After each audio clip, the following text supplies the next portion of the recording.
ஒரு பக்கம் ஐயா அன்புமணி அவர்கள் மேகதாது அணை கட்டக்கூடாது அப்படிங்கிறதுக்காக மாவட்டமா போராடிட்டு இருக்காப்புல.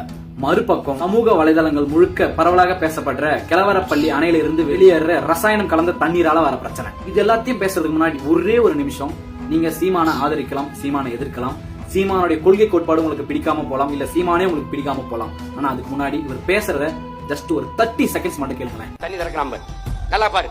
ஓசூர் கிருஷ்ணகிரி வெளியே வருது, இந்த மாதிரி தண்ணி வருது பாரு, எப்படி வருது பாரு தண்ணி.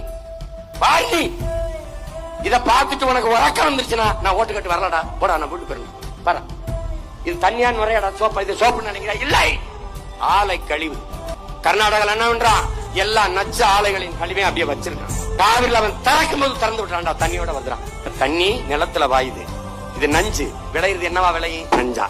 இந்த தண்ணிய ஆடு மாடு கொக்கு குருவி நாய் நரி சிங்கம் புலி யானை காடுகளை குடிக்குது. அது என்ன ஆகும்னு யோசிச்சுக்க.